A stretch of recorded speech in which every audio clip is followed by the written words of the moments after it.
Hey church, Pastor Brian here. We are on day 10 of our Chronological Bible in a Year reading plan. Today we read Job chapters 24 through 28, and I'll be honest, coming up with a highlight today was difficult. Not because it seemed aloof or irrelevant, but quite the opposite. As I read, I've shared in the past, I look for three key elements. One, what does this tell me about God?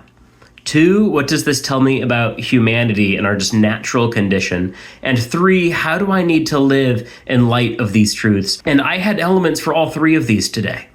In 24, we see Job asking, why does God seem to ignore the wicked?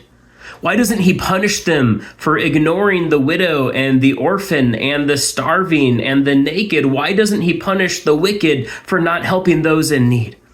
And Bildad kind of responds saying, like, who are we in compared to God? And then I love Job's witty, sarcastic response here. What help have you been to the weak? Oh, how great you have saved the arm without strength. Great the counsel you've given without wisdom. What insight you've abundantly provided. Job can be witty and sarcastic, and I love it.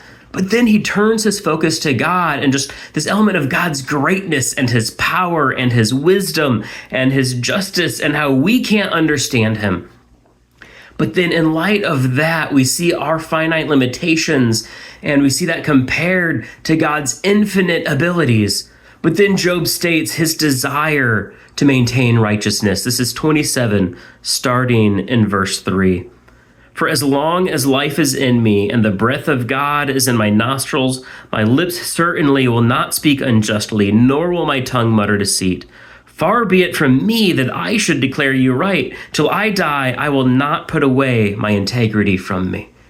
That right there is how we need to live in light of these truths. We need to seek what is right, fight what is wrong, desire not what I want, but what God wants, all desiring ultimate true wisdom, which 28:28, the way that chapter ends, the fear of the Lord, that is wisdom. To depart from evil is understanding.